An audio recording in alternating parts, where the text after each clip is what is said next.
Hello, everyone. It's Open House Thursday on Your View. Welcome to the show. I am Obiajulo Olabisi Ugo, and with me are the ladies. How you all doing? I'm good. Excellent morning. How you doing, Nima? I'm fine. I'm very grateful to God. So I usually have a bucket or basket of first aids. That's what I call them. If you have any ailment as a child, I have your medicine in the house. So this morning, yesterday until this morning, I had to discard all expired, unused. Wow. Yes. Okay. So I need to stock up. I was like, so I don't have any emergency, and I had to use. So be grateful. So I'm grateful to God. I saw the thermometer. I was like, when last day? And I thought I'd even bought another one. I was like, wow. Those kind of emergencies that I had when Gufran was a year old in 2014, and I couldn't come to work. From 1 a.m. till daybreak, till I think 11 a.m. She was hot till I got to the hospital at FMC. So those kind of experiences just make me, every mother have a bucket and all of that. But I'm grateful that I didn't have to resort to it for the past I have one of those boxes 6 years. Yeah. Medicines and everything. Just mine is a chest now. I actually don't even have any of all those. Any emergency, I'll probably have to go and buy. I don't know why, but that's what's more to determine.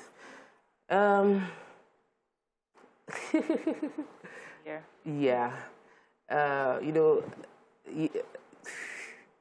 I went live yesterday. I was short of words. You know, I'm really, really, really happy I'm not hosting the show for the past few days because I'm not that strong.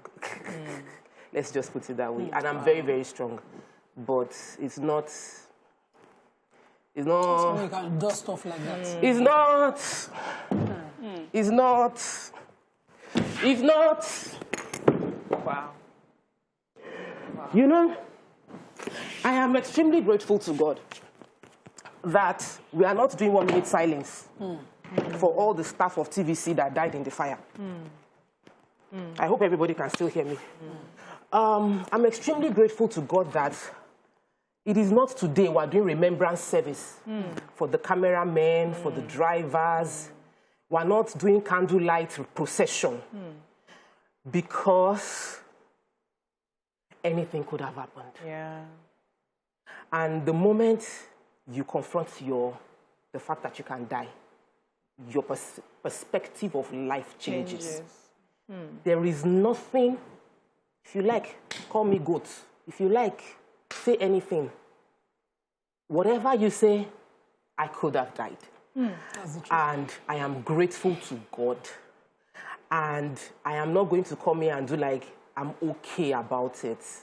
I saw a clip of what every time I hear my voice, I shiver and all of that. Like, it is not funny. It was not funny. We'll still come to that, Tope. But I'm grateful to God. That's very touching. Miriam, how are you doing? You're just good and you're fine. Yes, I mean, after that. Yeah. Same here. I'm good and I'm fine. And after the break, when we come back, we're going to still be talking about this today, the experiences we had last year. Some of us were here, some of us was home, but it really touched around everybody. Yeah. So let's take a short break. When we come back, we'll take the newspaper reviews. Stay with us.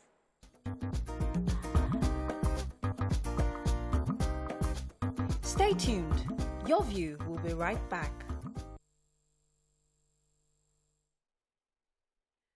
Thanks for staying with us. So today we start with The Nation. Lagos to enforce compulsory health insurance for residents. Nigeria, Turkey signed pact on mining defense. 888 killed, 2,553 abducted in Kaduna within 9 months. PDP governors OK Anyanwu as secretary. CBN targets 75,000 yearly jobs for young graduates. Government, psychiatric drug tests mandatory for security men. Gunmen abduct 30 passengers on highway. Police, IPOB behind monarch's killings. Who has what story in The Nation? Okay. Go ahead. Yes, so I have a major headline. So, as we know, yesterday was the first year anniversary of the NSAS protest.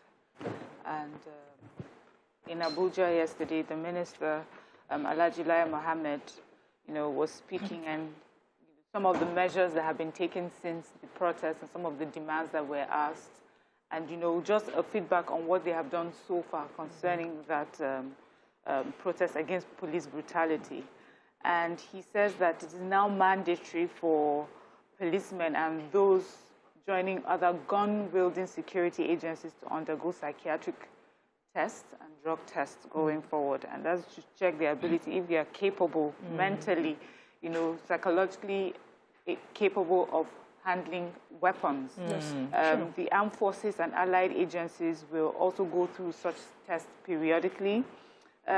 He also said that all these measures were taken, of course, in the aftermath of the NSAS. And concerning that also, they said that they have, there's been the disbandment of SARS, what the federal government has done since then, establishment of judicial panel of inquiries to investigate human rights violations by police officers, and those who have been found guilty will eventually be prosecuted, setting up of the compensation funds for those who were in need of compensation, and so far, some victims have been compensated.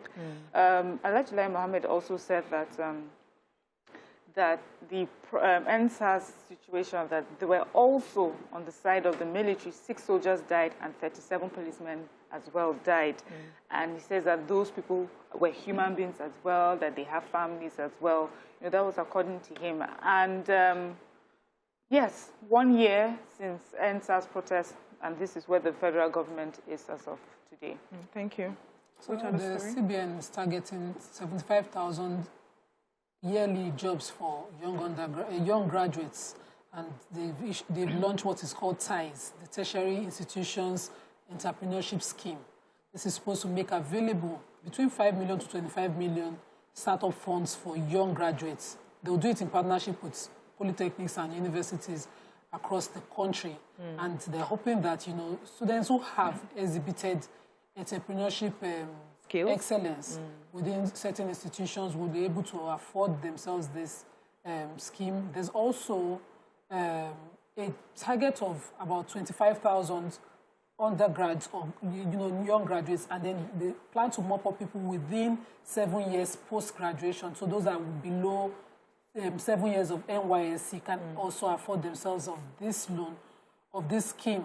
They're also targeting to provide funds for universities that have special training whose students are, you know, exhibiting this. So 5 top Nigerian polytechnics and universities will be awarded between first prize 150 million, second 120 million, third 100 million, fourth 80 million, and fifth place 50 million as grants for them to continue to encourage this kind of studies and students who show excellence. Remember last year when Ilaro, during the COVID, an Ilaro student produced a ventilator. And we're wondering, so what are people going to do? Yesterday we were talking about research to solve problems within our institution. So this is a good way to go. I read it and I'm just feeling happy. I'm hoping that they don't politicize this over time. At the end of the day. Every time we hear about, when it gets to get access, even with the BOI, you have people with outrageous stories telling you how they have to pay for it, how they have to do things that should be accessed normally. Easily. So even within those polytechnics and universities, they should ensure that it is done on merit. And students who have shown the excellence over time, who are able to show their creation, the FUTA student who made the robotic dog. You know, we have too many examples to count. That we can. I'm hoping that these are the people who. Somebody have a story here? Yeah, I was going to take the story of Governor El Rufai speaking when he received the Commissioner for Internal Security and Home Affairs, Samuel Aruwa. So the Internal Security and Home Affairs Division did a report and they submitted it to the governor in the presence of the Grand Office Commanding of Division 1 and 3 of the Nigerian Army, the Commissioner of Police, the Emir of Zazzau, Emir of Biringwari, and other government officials were also in attendance. During this meeting, the forum also unveiled the breakdown of the number of killings that have taken place, that 220 bandits were killed in the third quarter report. 12,000 cattle rustled between January and September 2021. They said 325 people were killed in the state in the first quarter, 222 killed in the second quarter. In the detailed report, 343 people were killed in the third quarter, making a total of 800. That's how they came to the number of 888 people have been killed 2,500 people abducted, all within Kaduna State in just 9 months.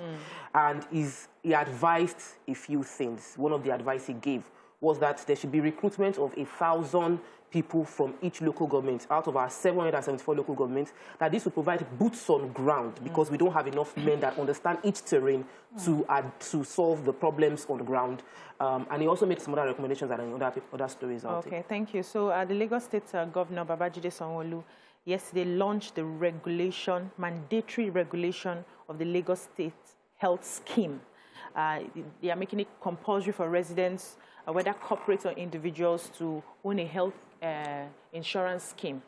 So they launched it in Ikeja, and the governor says anyone who does not show evidence of having this health insurance scheme will not be able to do business with the government. And they are also saying that this would, give the opportunity for a lot of people to have access to their health care. It reduces the finances that you spend. We had a discussion sometime. You were telling me about my domestic staff, that I should get them under the Lagos State Health Scheme. I don't know if it's the same one. Yeah, it's the same one they're talking about. Really good. Yeah, and it's really good. And they're also advising corporate bodies to ensure that they are, because for now, all the civil servants have been put in the scheme naturally, but they are advising the corporate entities to ensure the private businesses to do the same thing for their staff. So let's move on to the Punch. Lagos pays 420 million. NBA faults Akwa Ibom, Ogun, Oyo, Benue for shunning payments. Will submit report to NEC, Abuja to pay victims, says Oyo. Police disrupt rallies, disperse protesters, journalists arrested. Insurance firms put claims at 20 billion, probes delay payments. Power producers lose 1.66 trillion over non-payment for unused power. Terrorists who try to overthrow me are in Nigeria, the Turkish president. Federal government will retain 1,500 staff of defunct PPPRA, DPR, PEF, says Silva. Victims' families demand 4.5 billion naira as customs deny Oyo killings. 4 Kwara police students expelled, 6 rusticated for exam fraud impersonation. Lawyers demand Kanu's presence as trial resumes today.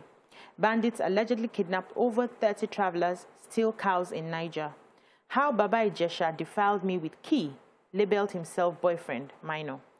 Islamic title, Southwest Imams tackle Oluwo, petition DSS, report to Oyetola, who has what story. Okay. Go ahead. So this is a breakdown of those who set up the panel of inquiry into police brutality and, across the country. So states like Akwa Ibom, Oyo, Osun, Ogun, and all of those states that set up, except for Lagos in this Punch report, have not paid a dime. Lagos, according to the Punch report, has paid over 420 million as compensation to victims of police brutality.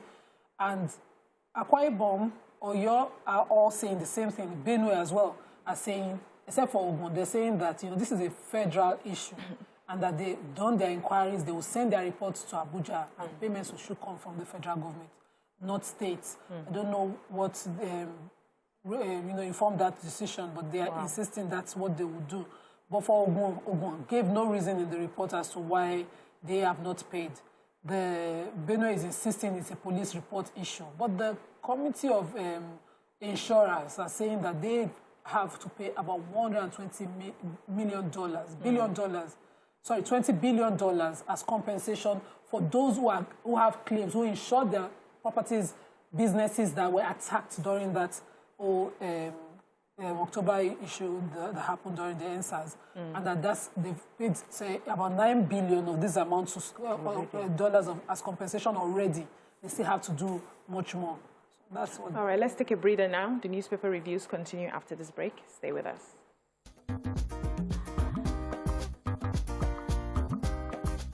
Stay tuned. Your View will be right back.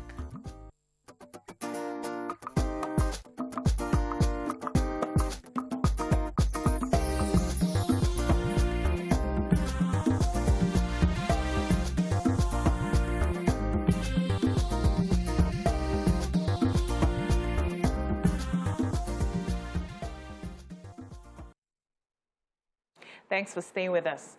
So we're still in the Punch. I have the human interest story. So the Baba Ijesha case is still ongoing, and in the court yesterday, a video of the minor that he defiled was being played while she was interviewed by a forensic investigator. So in the story, she described how he had molested her years before, 7 years before, when she was 7 years old. He had come to visit her foster mother and asked her, she says while she was watching cartoon, asked her to sit on his lap and made her wriggle on him.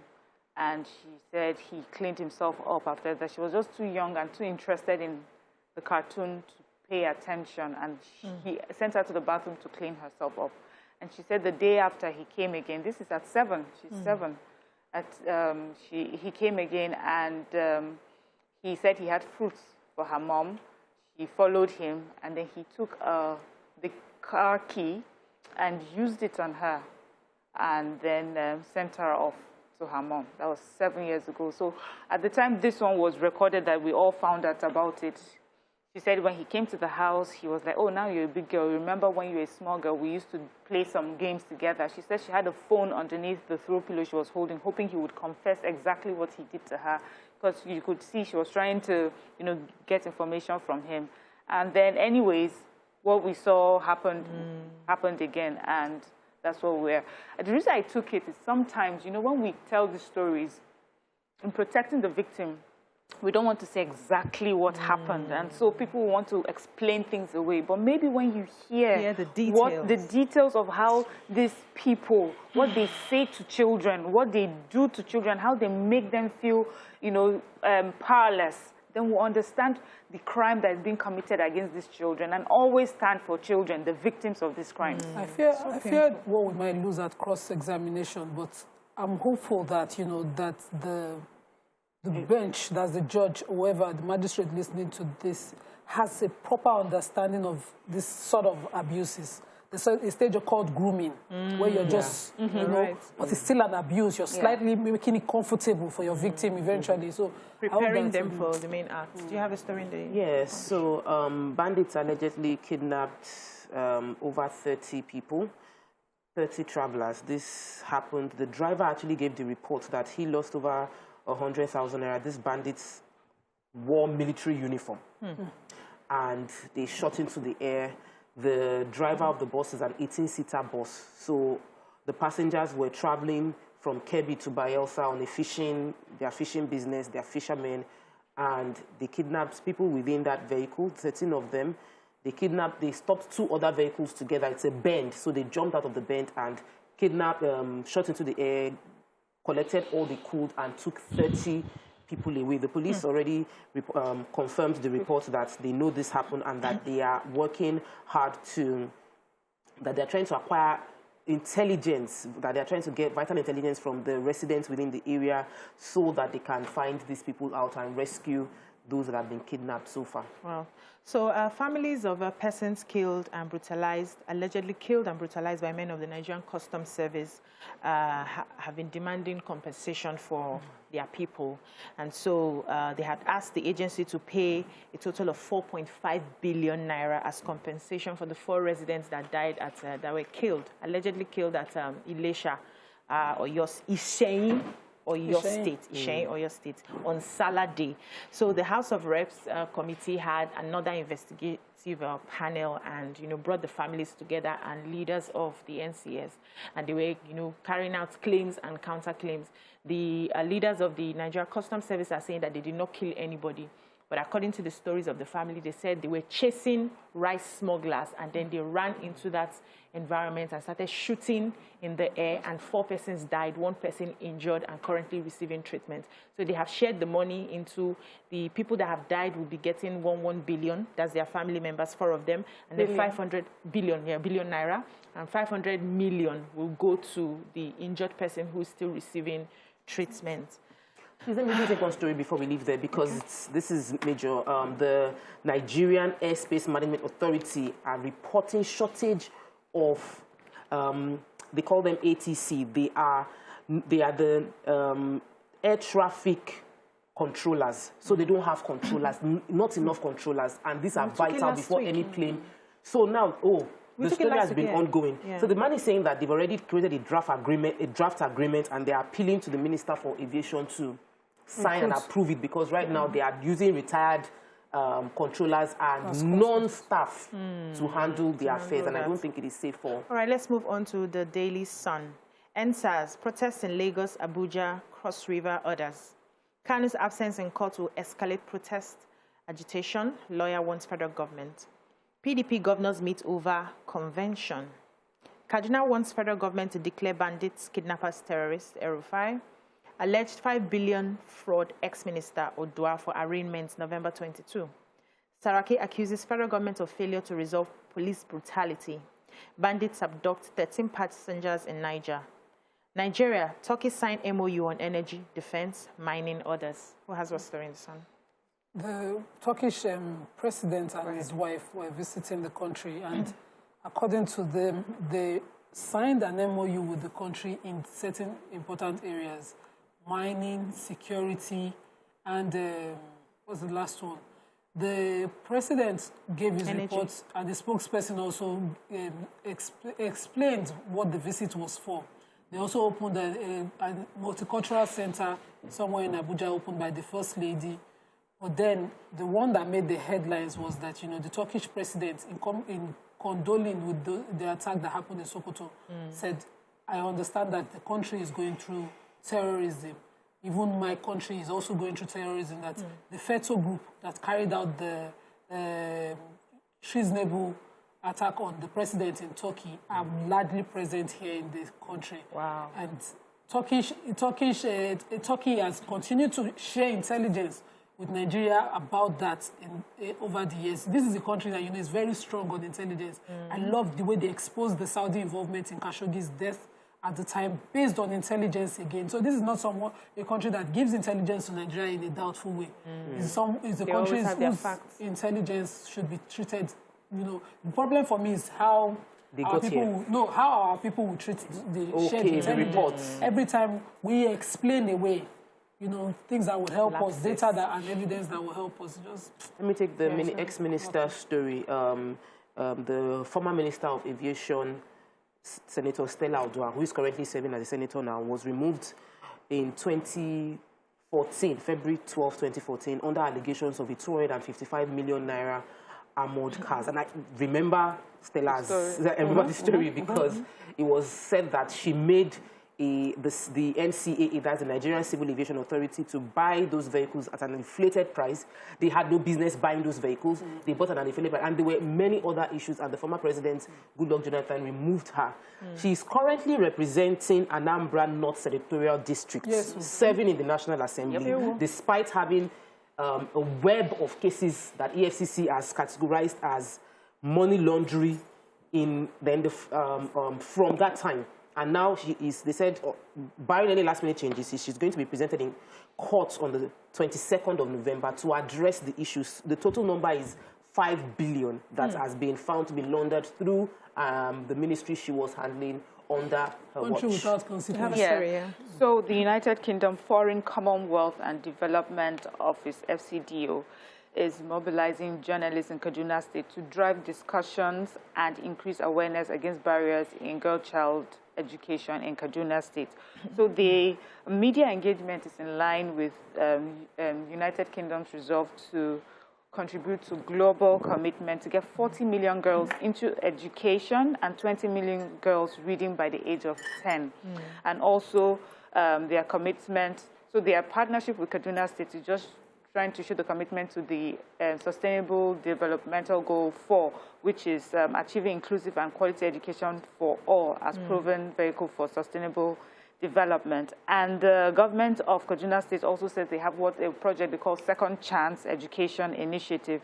And this is for those who maybe for one reason or the other, one domestic reason or the other, like early marriage, dropped out of school, are able to be, reabsorbed into the school system as well. So that's a good news for Kaduna State. Yeah, let's move on to the Tribune. Doctors successfully transplant pig's kidney into human being. Ooh. Quite interesting. Yes. Desert locusts may lead millions of people into food insecurity. Very important. Nigeria's external debt service to rise by $260 million on Eurobond issue reports. PDP National Convention, 33 aspirants to slug it out for NWC post. Who has what story here? Who has the pig story? I have the pig story, yeah.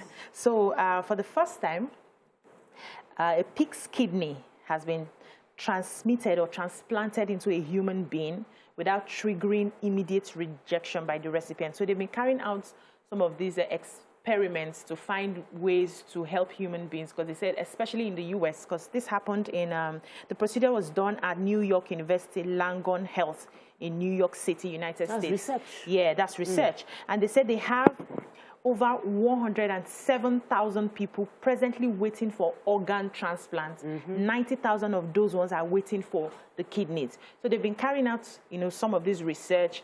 But anytime they use the the kidney is actually modified. When they use it, the body usually rejects it immediately. So they were able to now properly modify this one, used it on a particular patient who the family donated, for that experiment, and it did not reject it. So there's hope. Shout out to that family who were willing. This is something common there, but it's very abnormal here to donate. No, but the man was demonstration. It's on life support, life support, But even then, families here don't donate anything. We don't believe in it. We don't know that. Do we have any Yes, story? the Food and Agriculture Organization of the United Nations, FAO, has said that desert locust has the capability of leading millions into food insecurity if it is not addressed. So they said that diseases and pests in West Africa lead to annual losses of up to 25% of animal products and 40% loss of plant production. And so FAO is, coming together, trying to help countries, support countries in various ways to ensure implementation of anticipatory and early actions, provide technical assistance to countries, other measures like surveillance, control, just before it gets to the point where we're losing food and causing food insecurity in many countries. In addition to insecurity in our own sector. Let me just take this line. The Governor El-Rufai in this security statement mentioned that they should declare terrorists. They should declare bandits and kidnappers terrorists, and that's following up on the Tukanu matter. So please, the president has gotten the formal letter from Governor El-Rufai since 2015. The Senate is also saying the same thing. So I think the president should listen. We are waiting. That's all we can take on the newspaper reviews. Thank you, ladies. When we come back, we move on to the hot topics of today. Stay with us.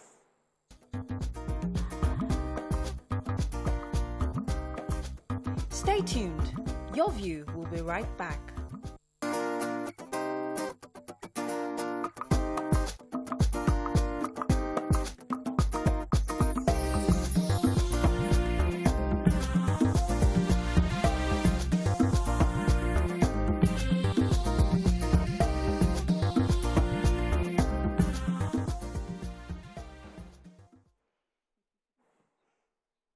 Thanks for staying with us.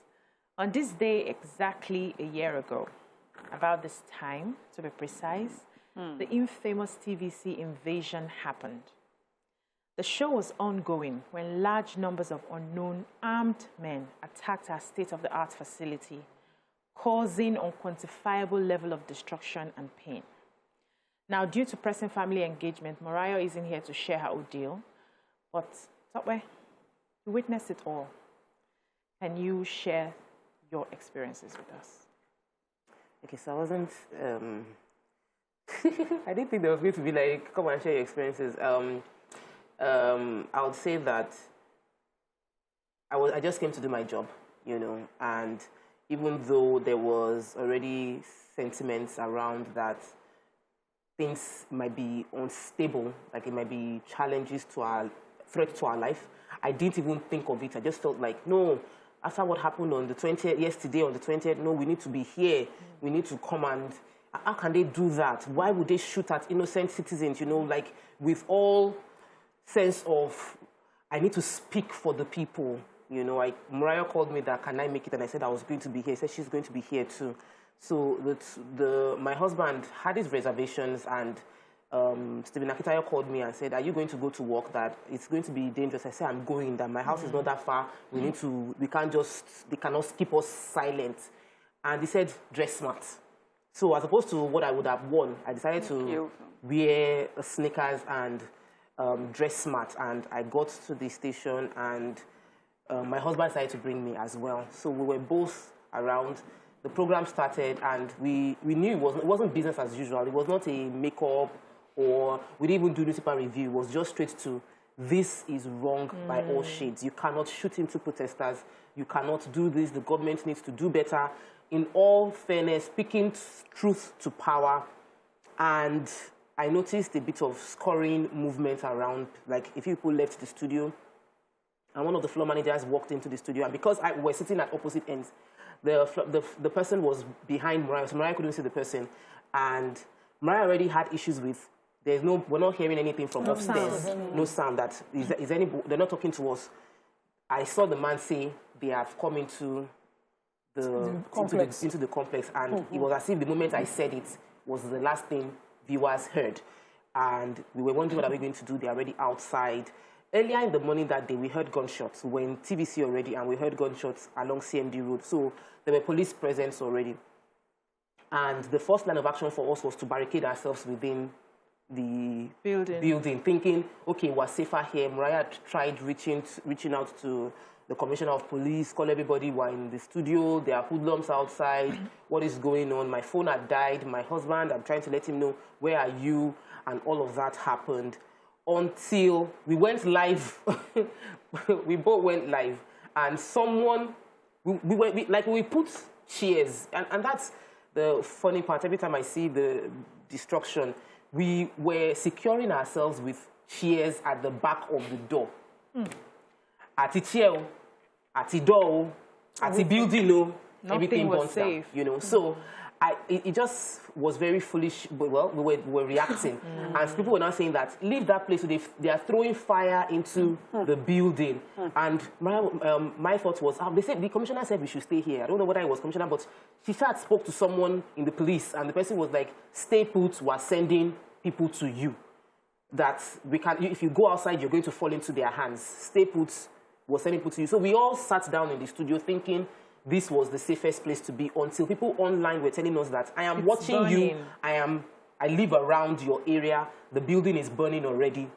And Morayo said, if fire is burning, from all our training is that get out, anyhow get out. So we had to now move all the chairs away from the door, and we jumped right into the hands of the hoodlums at the back door of TVC Studios. And there was, I was shaking, you know. I was literally shaking. They took Morayo's phone, took my phone, and they hit Morayo's face. There was just this look of, we want to deal with you. And we were trying to tell them that, no, but we came to speak for you. Like, we are with you, like, we're together in this struggle. And one guy broke a bottle, hit Morayo on the head. Because I was a bit smarter, I was able to jump over something and get a bit away from them. But God indeed showed up, because before even amongst the hoodlums that were literally bad people, there was a man that was saying, don't beat them, don't rob them. And they hit the man, and they kept saying, don't beat them now. This is not your problem. Don't beat them. And they beat him for speaking up for us. And, you know, he had to defend himself and moved away. But some other people now came in, Cyprus, someone that I've never met before, and both of us sort of like owe our lives to him and two of his men that came. Those three, like, literally owe our lives to him, because anything could have happened. Those guys had a broken bottle. They could have, somebody could be angry and do something. And it wasn't just me and Morayo and I. It was, there was the floor manager. He's actually still at work today. You know, the producers had scaled the fence, broken his leg. Like, we didn't even know what happened. Everybody just found their way. And Cyprus and the two guys held us through the ramp. There was fire burning everywhere, and all the cars had been set ablaze. So all through that, he held us into the house, and we entered phase 2, which was, hoodlums actually wanted to take us out of the house. And what most people don't realize was, we were actually, they were trying to get into the guy's house, that we were there. So it wasn't like leaving TVC was the end of it wasn't the end of what happened. We were still being under attack in that house. They had to lock up the door, get more of the men on ground within this area to lock the gates to the streets and keep us out of sight. I watched the building go down. That's a lot of money. A lot of people's lives, possession was inside that building. It's things that they can never recover. I remember having a conversation with Mr. Babajide Otitoju saying that he had a record of everyday conversation on Journalist Hangout, that he was creating it he wanted to write a book. Everything written with his hand. That it was gone. You know, there was a whole lot. And everybody came to meet me. Have you seen a therapist? People asked, have you spoken to someone? Truth is, I didn't. I sort of tried to shut it down, you know, and compartmentalized it. And I'm actually very resilient. I'm okay. It's just, I don't want to be in that situation. Like, every time I'm thinking through... flashes come. Yes, when the flash comes. And I think that I should still consider seeing someone professional to talk about it. But we were doing, it was an attack that wasn't necessary. It was an attack on innocent citizens of Nigerians by Nigerians. This is not them doing us. This is we doing ourselves. This is us doing us. This is us attacking us. And it was uncalled for. And this is just a reflection of what would happen when people become leaders. If you can do this to your fellow citizens in this situation, what would happen? What would happen when you get the position? Let's go on a break. When we come back, the conversation continues. Stay with us.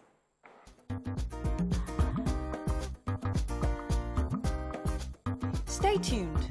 Your View will be right back.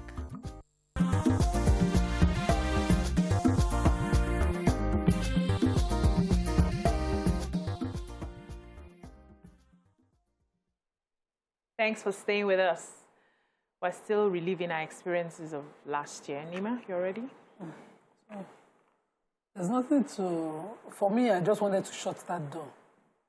So the day before, I'd come and my mother-in-law had called and said that they're attacking everywhere, park your car, disguise, and walk home. And I was like, walk how far? So where? That's one thing I don't ever do is, no matter how bad, I get my car home. How do I leave my car here? And I remember saying to myself, Iso, I don't hear, you know. But I knew I wasn't going to follow. She knows I'm like that. I wasn't going to follow what she had said. I was just grateful the next day when I saw the extent of the damage. Because this was where I was supposed to leave my car. You know, people don't understand that on this job, we fund a lot of things personally. And it's a struggle in itself. Thank you for going there. It's a struggle in itself. On my way home, I saw faces who only knew me for the sake of attacking. In the car was Halima, my PA at the time, and Ada, the makeup artist who I risked to drop off at Ilasa. And as soon as I dropped Ada off, that was the end of sanity. You either pay or you lose something. There were bonfires all the way to Ijesha. I struggled. We got to this bad road, the ABC commercial road in Festac. Amuwo was an alternative to get into Festac for me. And I remember how bad it was, the struggle, and I did not even know I had not started panicking. So the next day we had agreed, those of us who were not going to come, because I was on set on that day, and we had agreed we would go live. We had sent links in the morning, all of us had sent links that we're going to use. And I was on Zoom. Dolapo, I don't even want to open Dolapo's Zoom, but he had sent links and we had gone live. And suddenly I lost touch with Tope. And the panic from the day before. I'm not one to show emotions. I don't know how to cry in public. I would brave it to my heart. But there was this nagging headache. It seemed like my brain was going to just explode. Oh, yes. My phones were ringing. I don't know how people got even my daughter's phone, the landline at home. Every of the numbers at home were ringing, and it wasn't the panic for those who genuinely were worried about us. And people were calling that, I can't reach Morayo, I can't reach Tope, but I can reach you, so what can you... And I had no information for the next 4 hours. No information at all. I couldn't say, Morayo was here.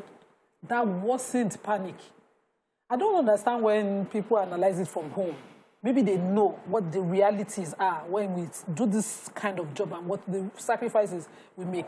When I visited Adedola Pomara Desa after the attack, I remember going to his house and I saw his leg in cast. And I was talking about how he had to jump from a height that was unimaginable. And I kept thinking, and people think journalism is about. No, you people are, you know. The fame. You can only imagine if we were journalists somewhere else in the world, maybe. But you don't take that generalization down to Nigeria. That's Nigeria peculiarity that affects you, that you're angry about. It's affecting us too. It's affecting everybody. Our husbands, when I called Mr. Brown that day, and he didn't know where his wife was, it seemed I was pushing panic to him, and he didn't know how to push it back. He kept saying, calm down. I've called somebody, and you know, that's how our family is worried. I couldn't get Mr. Mark, but we were struggling. There was really no information for a long time. Nobody to call, nothing. And some people, because of yesterday's show, came on our page. And they're trying to transfer the anger that we are dealing with personally. I don't understand it. We lost things, we risk every day going back and forth. Aside the answers, whatever anger you're going through, we go through it daily. The same. Every day coming to work for me, when I sit here and somebody makes light of you have a presence, makes light of how I got here. I wonder, do I need to listen to you? So you will see that there's this wall I build. I block, I delete, I don't deal. Because people are selfish. No matter what you do, they look at it from one point of view and they insist on that point of view. Yeah. Miriam. Yes. I remember this 20th and 21st, like it was yesterday. And like you both, I tried to just lock it up somewhere. My mom, the year before, my mom came in from Jos. And we were supposed to pick her up after work from the airport. The day before? Yes, the day before. And I could not go anywhere. I told her, just sit at the airport, do not move. Because, you know, people had heard that they had blocked different places. They had put tires on the road. They were harassing people. And eventually, because it was getting late, got into the car, tried to reach her.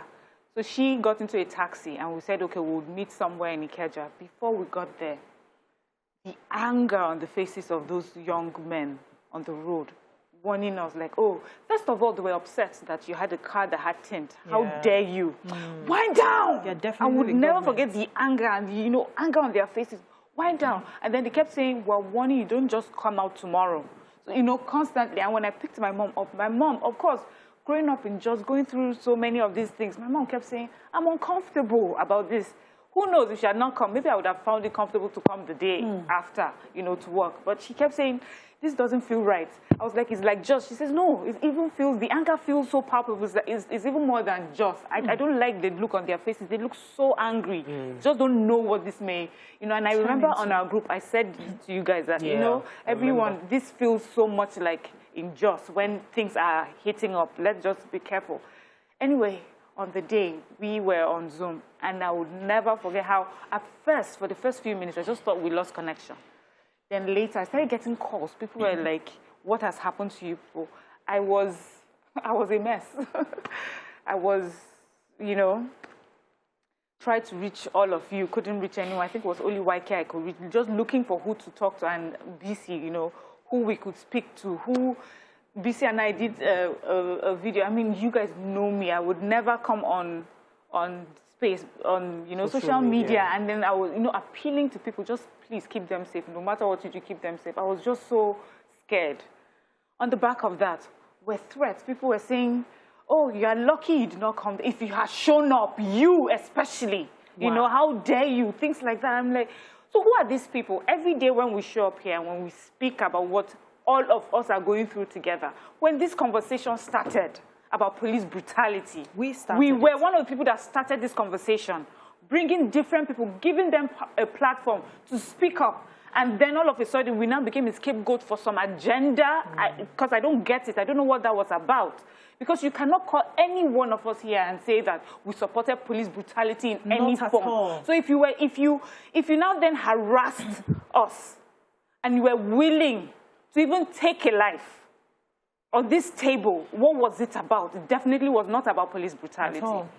At all. So a part of me, you know, I understand that struggle, but a part of me also feels betrayed by my people. How? How do you do this to us? Were we not on this together? Are we not talking about this together? How then? And then there was a large crowd of people on social media just saying things on truth, constantly pushing an agenda. Oh, TVC said this. The ladies of your view said things that were not true. Anyway, we thank God for life. We thank God that we're able to sit down here that today. we are not saying your opinion. Yes. Doesn't make it untrue. No, of course, because you don't have facts. It's just painful. Let's cool down a bit. Yeah. When we come back, we continue this conversation. Stay with us.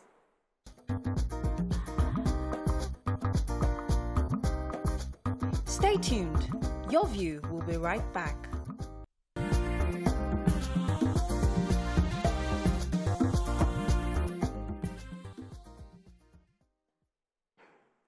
Thanks for staying with us. So I remembered that the day before I was at work, and when I finished, everywhere was blocked. I couldn't go home. I was still in the office. You know, it seemed like something that would just blow over. It will happen, and then by evening, they will clear the roads, and then you get to go. But I waited till I think about 4 p.m. The roads were still getting blocked and blocked. My husband kept calling, "Where are you? Have you left? How would you go?" Luckily for me that day, it was his driver that brought me to work. He's better with roads.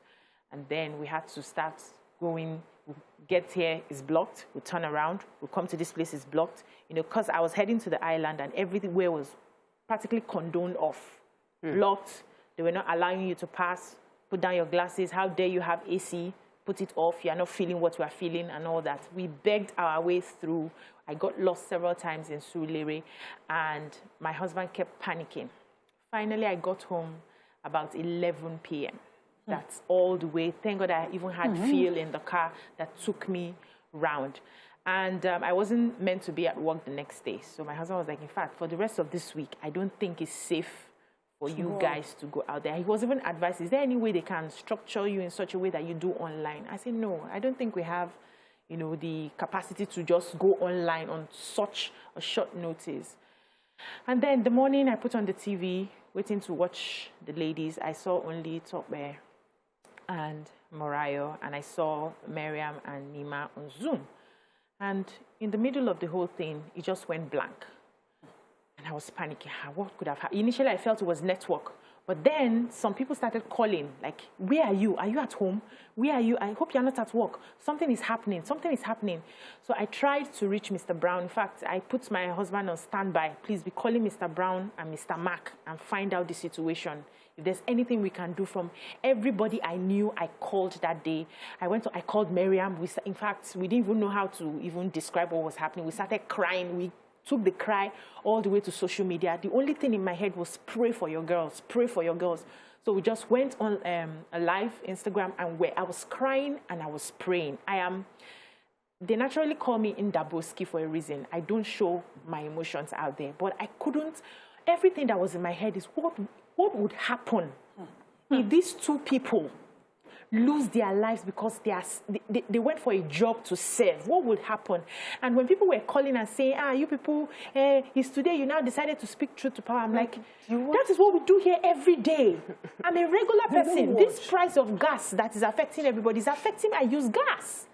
If there's no diesel, there's no fuel, it affects me. If the price of anything, it affects me. There's no light in my house. I'm practically my own government. So for people to now come and send threat messages, somebody sent me another message yesterday. I was threatening me that that's how we were behaving. We're trying to be careful in our speech yesterday because of one thing or two things, that they are watching us. One day, the fence of the rich will come down and the poor will eat them alive. How dare you send that to someone who is doing a job? How dare you? We are not the government. We are not the government. We're here for a reason, and we're here to do our jobs. And the show itself is not like it's like a political show. We as women here share our views and our opinions, what we feel. When we need to use facts, we use facts and we present it. When we need to say what we feel, how we feel it, how it affects us, we present it. How do you now want to deliberately do us harm because you feel something? So, and that was why I said, this is we hurting we, you know, Nigerians hurting Nigerians, Nigerians killing Nigerians, Nigerians And there were some parts of the story I did not share. Yeah. Because when we finally got out of the studio and we saw this group of hoodlums, they were not just there to loot. They looked like they wanted to cause us they wanted to cause us physical bodily harm. Hey. There were some of them that wanted to that tried harassing us sexually. If there was room, they would have done much more because they were spanking both of us at the bum, grabbing and touching. That is the part of it. It happened. I didn't want to mention it on air, but it happened. We were touched. It was wrong.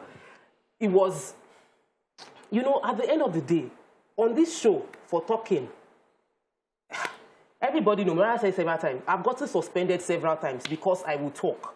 And I have learned that God has given me this place as a platform. This morning, I did not even want to come. The producers know, yesterday, I was telling them I didn't want to come yesterday. I just did not want it. And my husband looked at me and told me, you can't chicken out. God did not keep your life for you to now say you cannot face it. Yeah. So you will face it and you will overcome. So we must realize the fact that everybody here, everyone you see on TV, everybody is wearing the same shoes and is pinching. You might think that the shoe is glittery, but it's not. It is not. We are facing it. And people came with all those, they had their mindset and all they wanted to do. We came to TVC, we drove into TVC, and we walked out with a car, with our legs. Without your cars. But let me pause you for a minute. We have a special report that was put together by TVC's news correspondent, Abimbola Adebi. Take a look.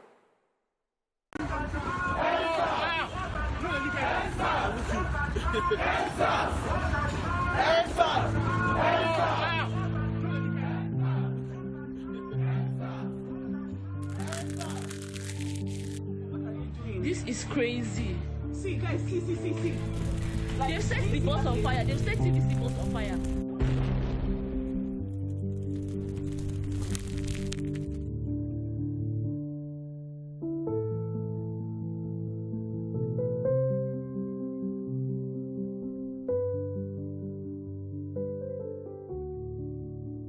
At TVC Communications, we're all about our audience. A once peaceful work environment. They say they are at the gates, that they are already at gates, that hoodlums at our gates. Suddenly gripped by fear, with staff running to safety, while its uninvited guests raged. They bought our money. What are they doing? This is crazy. See, guys, see. Like, they've set the bus on fire. They've set TVC bus on fire.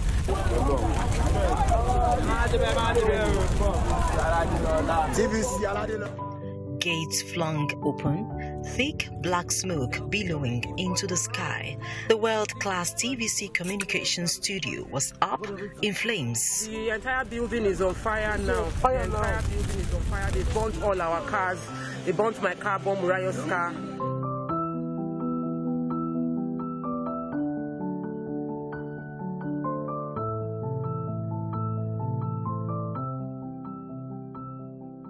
The 21st of October 2020 was a black day for staff of TVC Communications.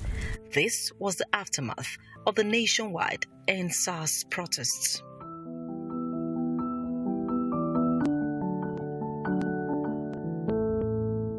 One year after, Joel, a technical personnel in the company, goes back to the spot where he broke his legs while trying to escape the attackers.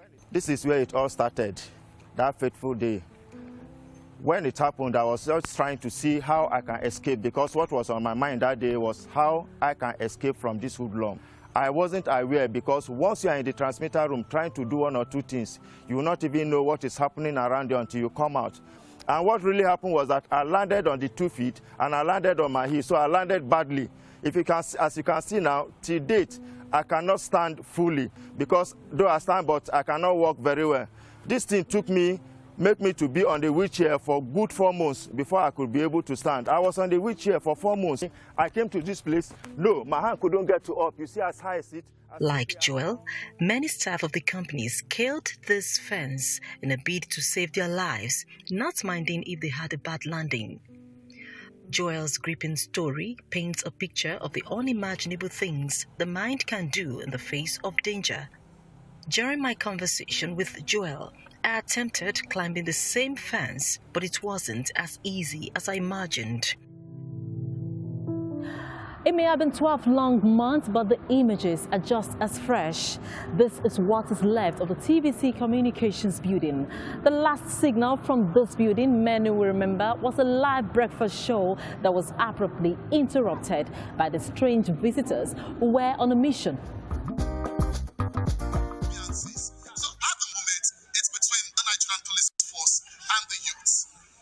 Thank you very much, Mia. Please stay safe. I see you're not geared up. Please stay safe. Take cover as much as you can. Okay, I have to go. Mia, stay safe. Presenter of TVC's highly successful program, Your View, Morayo Afolabi Brown, steps into the building 1 year after. She attempted to locate a program studio. This was our playground for TVC Entertainment. We had everything in here. You know, that used to be my studio, you know, and it was like a thing of pride. And that's where I sat when we were trying to hear them upstairs. And we didn't hear them upstairs. And then we sealed this door. We started carrying chairs from this side, carried chairs from Wake Up, from East Splash to cover up the door. When we saw that fire was already going on inside there. We saw the fire going and we saw the people throwing stuff. So we sealed the window. We hadn't seen fire. We saw people throwing things in there.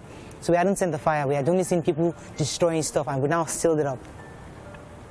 And then after we sealed it up, we're now making calls and trying to make calls. So he was telling us what was happening where he was on the island, and we're trying to communicate. So somebody was talking to me in my ears, telling me that, okay, talk to Mian. And I spoke to Mian. After that, we then lost contact. We couldn't hear anybody upstairs. And we kept saying, please, what's going on? What's going on? Then we said, the Dolakwa is coming downstairs. I can't see Dolakwa. Dolakwa is Dolakwa. And that was it. And then it just went blank. And then we now heard they are here. And nothing else after that. If we had stayed here, we would have burned to death. I just hope that, I was hoping that the memory would just go. But, you know, it's quite like yesterday. I can't believe it's almost a year now. I actually thought I was going to die. When those mobs saw me, I saw anger in their eyes. I saw anger. Well, they said they are at the gates. But they're already at the gates. There are Uyons at our gates.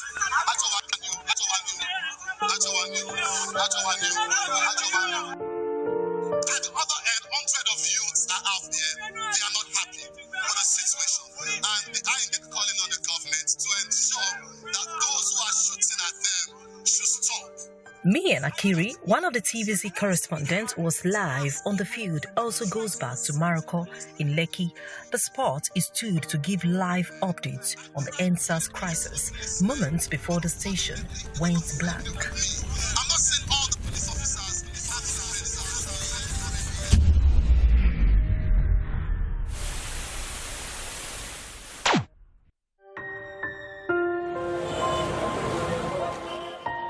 This was exactly where the whole scene happened last year. Now, I was in the middle of those who were protesting and the policemen. The policemen were shooting.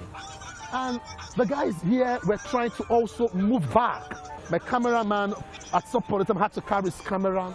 We were running. And I started having calls on my phone. Mian, leave where you are. It is dangerous. Leave where you are. It's dangerous. Leave now. Mian, are you still there? I can hear you. Hello. Mia, are you still there? Yes.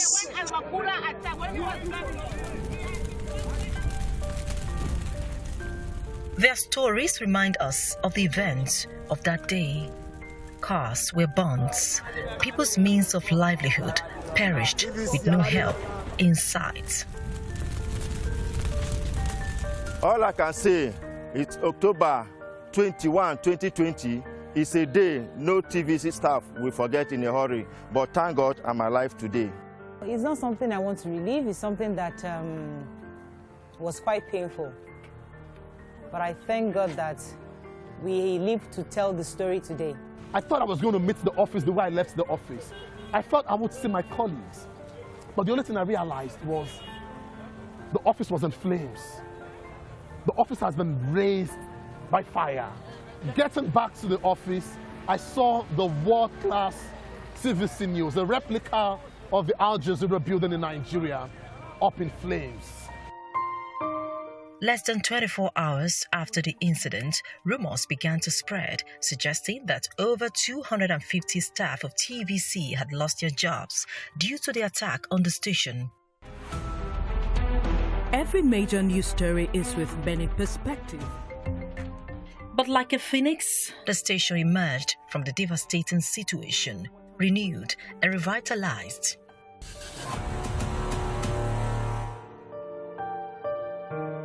Less than 72 hours after it was attacked, TVC Communications came back on air. Indeed, the attacks may have left some scars and horrible images. The greatest joy is no life was lost and all jobs kept.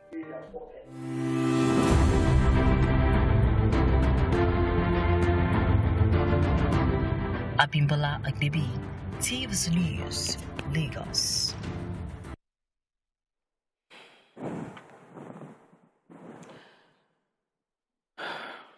Welcome back. 2020 for me was such a trying year. Everything that threatened that year happened to me. I had COVID, I was lost, dealt with my husband down, found the strength to come back to work. Good. And answers happened, and it seemed like you never gave anything.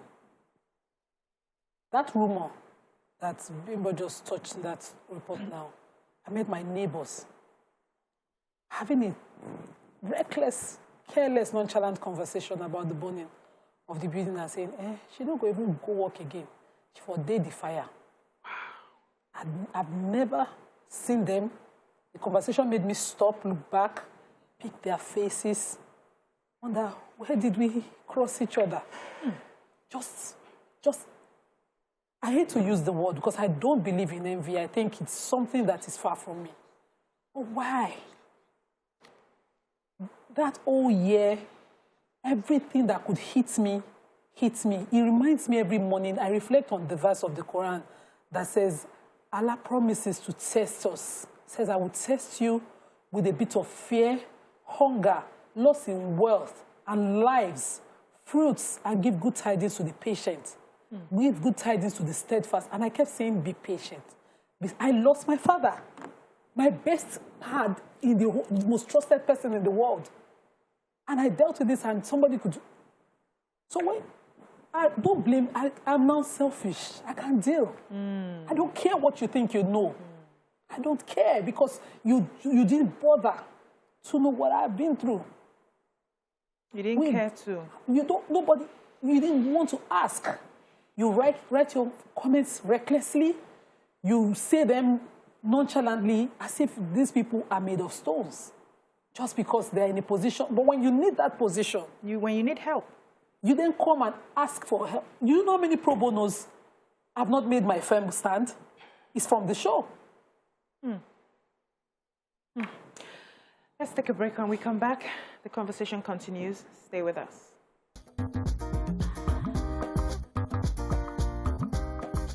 Stay tuned. Your View will be right back.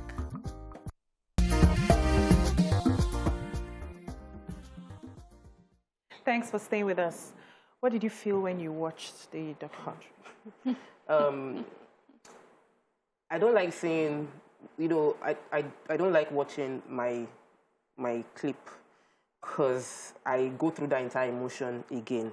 The fear, the anxiety, the panic attack, everything just, my body just goes through that entire emotion again. And it was a bad experience. Many faces ended, After that occasion, I'm not done makeup professionally again. In the car was my makeup tool, my camera, which is like my professional tool. And when everything got burnt, I just turned away from it. You shut it down. I just shut down that part of my life. Like, I'm not going to do this again. And that happened for many other people within the office that they lost. I know someone that had like his professional camera. I know someone who had his passport. Many people lost things that had nothing to do with TVC, that they just came to work. My husband for 4 days had a red, I posted it and I had to take it down. He had like we checked the eye. He had like this red stuff in his eyeballs, and they said there's blood pressure and shock, because it's like nothing hits the eye. It was from inside his eye that a blood vessel must have burst from the blood pressure, because he was around. I remember seeing his knee. My husband's knee was bruised because he was trying to beg police officers to rescue his wife. He was around and he was begging them that my wife is inside there. Please, let's go and rescue him. And everybody was running. He ran, you know, and then he realized that, where am I going to? His wife is inside, and tried to come back and meet us. I remember the way he was crying. I've never seen my husband cry like that when he saw Morayo and I. He hugged Morayo and I, and he was just crying. He was just crying, like, I'm seeing you people, I'm holding you. And what started this? And I'm really, really trying hard not to cry. What started this was because people on social media, and we must address it. Yes. People on social media started before that day to say that we were not saying the truth, that we were partisan, they were insulting us, and they kept saying they wanted to attack TVC. So I didn't read. Retweeting an untruth. They were retweeting lies about us, about what we do, about what we represent. And they made it go viral in such a way that people now started saying, we are going to come to TVC, we'll come and meet them. It was social media. And there was a high level of hatred that had brewed online against the TVC brand, that people were calling me before that day that they might come and attack people because what I'm reading online right now is dangerous. Even the presenters were chased out at the protest grounds. Yes. We had so reporters, what people don't understand is, doing this job, I remember in the beginning of being on this show, the several meetings Morayo, myself, had with NBC on what are the rules. When you watch online, you cannot expect me to say things and say, oh, the government is this. I cannot use, there are languages I cannot use for this profession. It's a regulated industry. It is not, I can't come here and say, oh, this person, I can't call names. By nature, I am not even a name-calling person. I'm not that aggressive person. But even if I was going to be, I can't. And we're told over and over again, there are times when they've shut down media houses. What I want people watching to understand is the fact that when you retreat from a war, you come back to fight another day. And that's my policy. Better. If we fight and we lose everything, we lose our lives, we don't win, we don't get the opportunity to fight again. So many times we're here, we want to speak the truth as it is. But we also understand that we're dealing with powers that are beyond us, and we're dealing with regulations. And for those of you watching from the house, that we speak the truth. And even with that, every time anything goes wrong, with the facts we say it. Yes. And it's on record several times over and over again against several government wrong policies and against the people that hurt ourselves. So let me quickly add before I come to Miriam. So I think people also need to understand that we are different people and our realities are different. Even on those political issues, the way a particular issue will be biting you, especially where you live, your area, your experiences, will be different from the way it's biting me. Am I now supposed to keep my opinion aside and speak what I do not understand? We start from a place of, this is where I have lived, this is what I have been through, this is where I'm seeing it from. So I think people should need to understand that this is a show that is based on information, and for anything that we need to use facts, we have to rely on the report in front of us and use the facts. And where we have to deploy our opinions, we are allowed to deploy our personal opinions. And when you don't agree, and say your own. When you don't agree, just say your own and you move on. You don't have to fight me for my personal opinion. I think when people understand that, it will also help them know that we are the same. We feel the same pains that they feel. You don't think because this person now has one car, because why I'm pointing this out is there were bus drivers that were attacked and their buses burnt because the people felt, you even have a boss. You are government. bus drivers, yellow buses, burnt down. Yeah. So we need to work on ourselves. So I would also like to use this opportunity to remind people that we need to be careful what we put out there, words, social media especially, because behind your tweets and your messages are real-life human beings with families. I say that because after the incident, I think it was this year, we took a newspaper review about in the East where prisoners had left, and I took a newspaper and I mentioned that also government needs to do its part in making sure that people get justice, because where there's no justice, there's usually anger. And someone who watched the show and who was, for me, in my opinion, just being mischievous and dangerously so, went on social media and tweeted, "Did I just hear at Miriam Longe justify terrorism?" Wow. From that conversation. Like, and because many people did not watch the show and retweeted it and retweeted it and were just insults. You know me, I would never engage, but that one I had to because I know what an untruth can cause. Yeah. I know how someone may dig up that tweet sometime in the future and say, after all, you were defending terrorism. And I said to her in my harshest words that, you know what you're doing, you know exactly what you're doing, you're just trying to cause commotion. And I was quite harsh, and people were like, why would you come for her?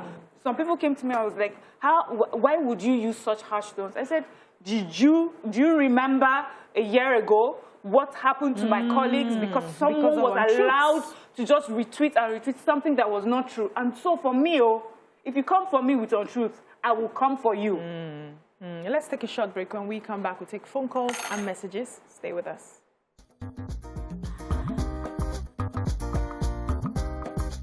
Stay tuned. Your View will be right back.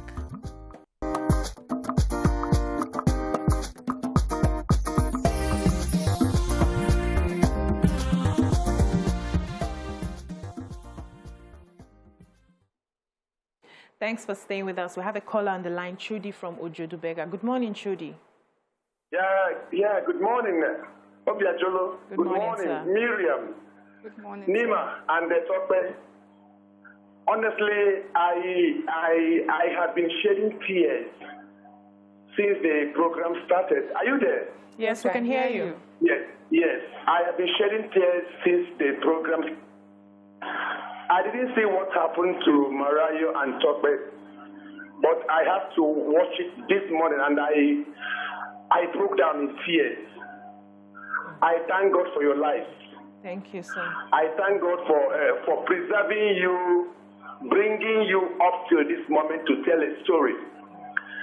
Now, I want to say, it's unfortunate that it has happened. Let me tell us, there is an atom of madness in every human being. What makes us different from mad people on the road is because we can control ourselves, know what we are saying, when and how to say it. Honestly, what I saw played out was an accumulated anger. I don't want to know where it started or where it's going, but I do believe that it's an accumulated anger. I blame the people that perpetrated that act for not taking into consideration that you guys are just staffs working. I listened to your programs outside when I am not free. Even when I travel, I make sure I listen to your view.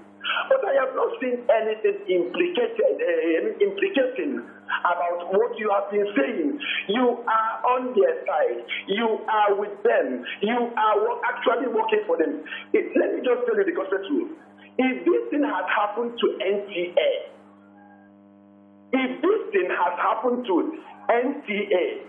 most people will go out rejoicing, because that is a station that is reserved for government.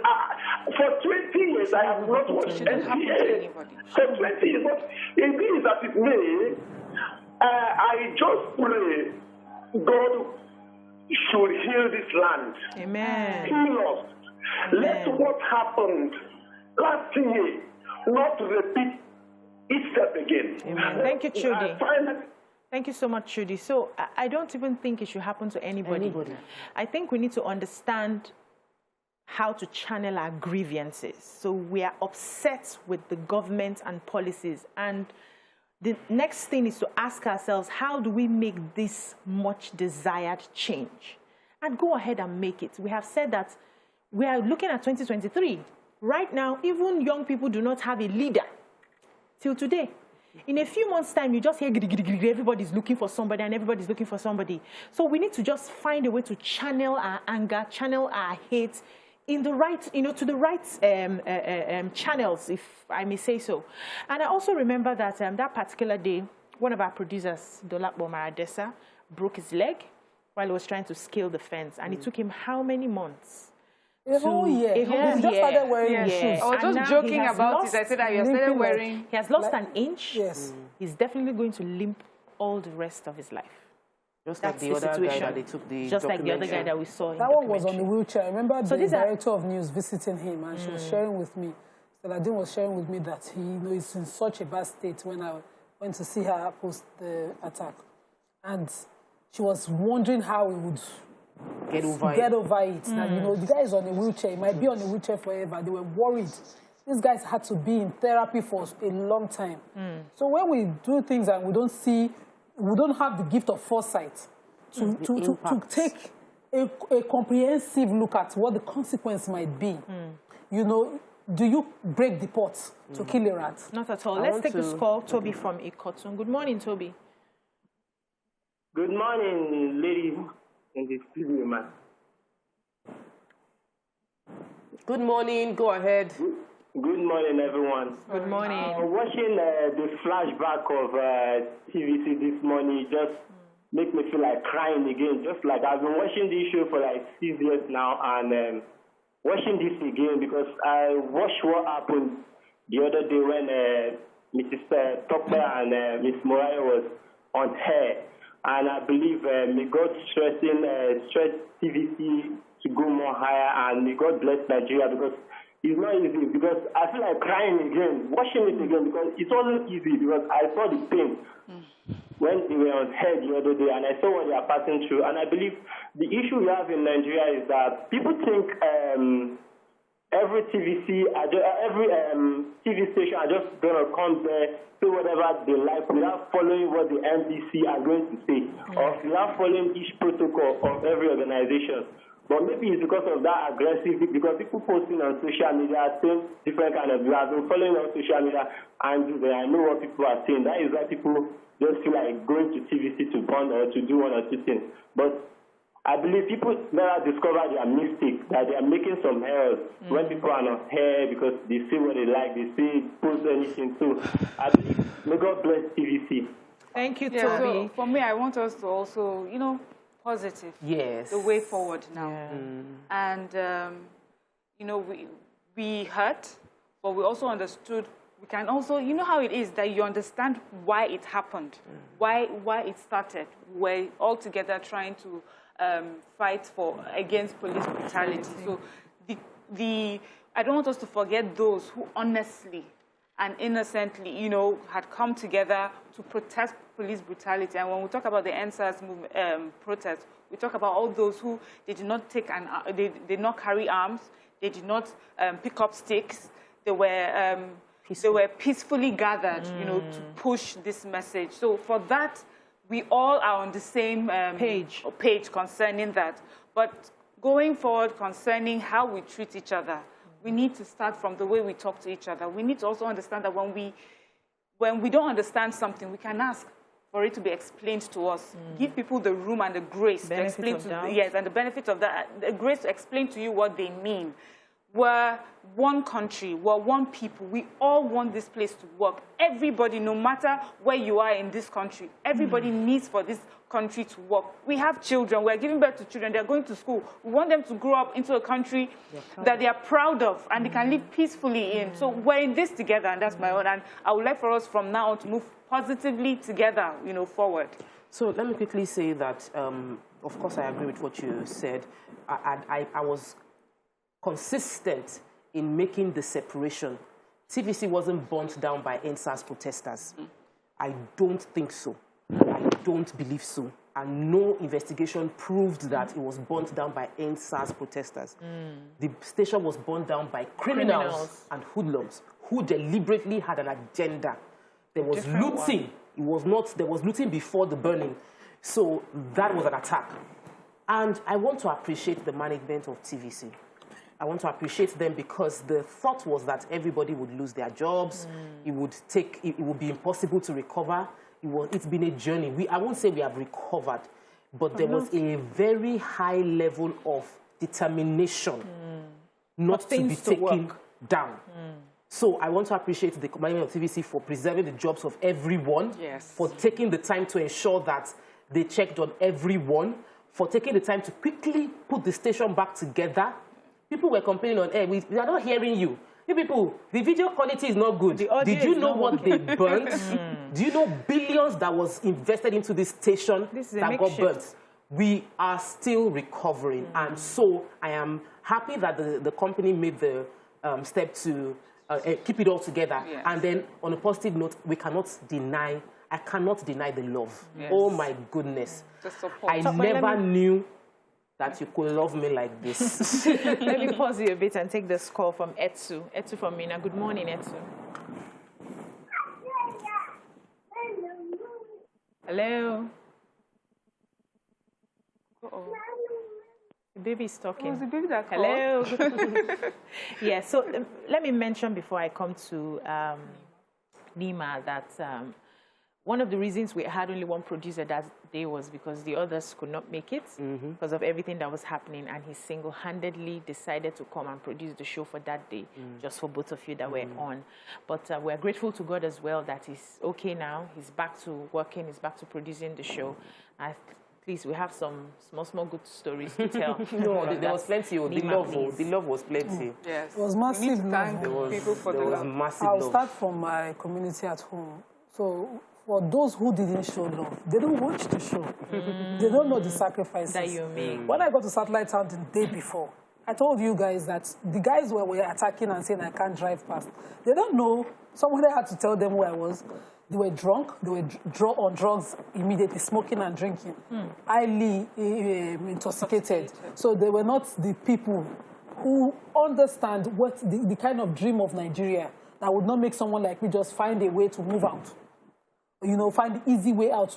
That's why we would sit here every day saying, no, remove the tank farms, remove the trucks, control traffic. People can't leave, let us exist, you know.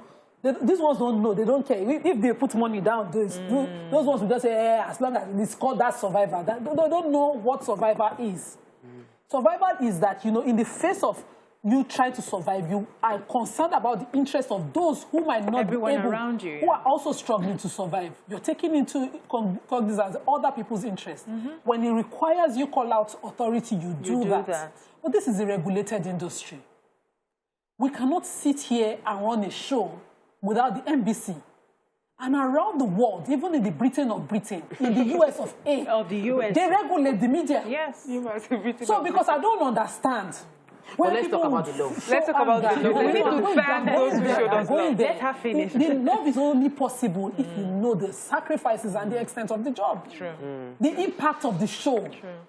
All those who showed love, and even the last caller, are people who know the impact. The conversations that started on this table, that were able to change the narrative for people, is because of only those policies that not you who watch the show once and say, no, I want Nima, I want Tope to say the thing I'm feeling, the thing that you cannot even substantiate. You want somebody to say it, own it as if they were there. And when they have to answer to libel and slander suits and NBC regulations, where will you be? Good question. So this is, I just don't want to be angry. Let's just enjoy love. So let's talk about the love. My estate, family association for starting the love first. Those who came to the house, Satellite Town, forum for coming to the house. Those who came to check. Down to those who made calls, those who could not reach Tope and Morayo and were wondering, we can reach you, so what information can you give us? The people who came post, and our fans, our Live online. Yes. They waited till they were able to come. Yes. Till they were able to come. Even though we don't have a space for them anymore, they hung around. This is a makeshift, by the way, so we're just managing this. But let's take this call from Valentine. Valentine from Ogba. Good morning. Good morning. Pastor Valentine, we can hear you, sir. Okay, good morning. I want to contribute. Okay. I've been a regular follower of your view, but your view has been my favorite program. I've joined from onset, from the starting of your view, and I don't miss it. I want to say I'm sorry for what has happened, and I pray that God will find a way to bless all of you who have lost one thing or the other. Amen. And also the management of TVC, that God will replenish whatever they have lost. I also want to advise, because I've been watching this program from the beginning.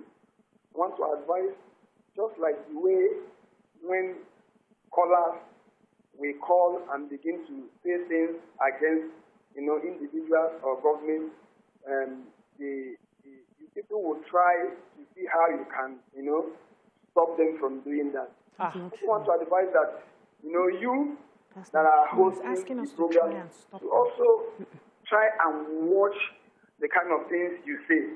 Wow. Because it's only Tope that will understand what I'm saying. From the beginning, I know that DC, Nema, and the other lady have not started from the beginning. There was a time, my favorite program, I begin to lose interest because it started looking as if, it's a political something. At the time, I said, why this program is my favorite program? Why is this program being done this way? But I thank God at this time that things have changed. That, the way you are doing this program now, I'm so happy. And I want to pray that God will bless you all. So continue. Thank you, Pastor Valentine. God bless you too.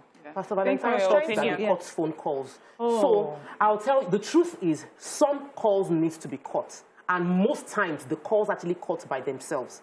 Yesterday it happened, and somebody was mentioning online that TVC is cutting the calls, and it was totally wrong. We were not cutting any calls. We were not interrupting any conversation. There was a network issue yesterday. Many of the calls did not go through. Yeah. The person now later saw that calls were going to say, oh, they've read my message. Now they're letting the calls go through. Come on, it wasn't true. And there are sometimes people who call on the show and start insulting the president or something. They have to cut such calls, sir. NBC. Because there's NBC code. Do you know that TVC gets fined for comments? Do you know that we get suspended for comments? Yes. Do you know that we have to live by the rules of Nigeria? Yes. So it is impossible for you to think that in a political season, we will come here and be allowed to say anything. No. So there are seasons, and the wise people know how to keep short and put in the words in the right season. And it is important that you that are watching us, you support us with prayers, because in the truth of all that we have said, we feel the pinch as every other Nigerian is feeling it. True. I quickly say that they're inciting tweets. Because Twitter owes us lives for being the platform that pushed this hatred the most.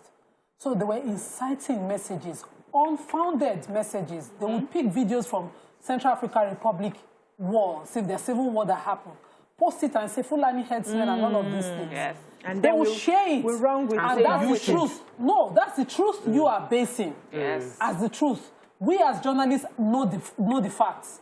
And we don't push it. Because the last caller said we should watch what we say. How? Just because we're not pushing the agenda that was most popular doesn't make it untrue. The conversations that were most popular, a lot of times the loudest noise is baseless.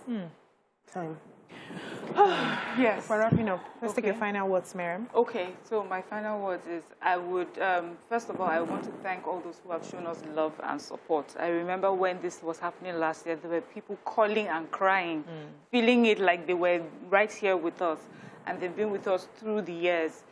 even as the year was coming around, people were sending messages to say, oh, I remember when this happened. Hope everyone is fine.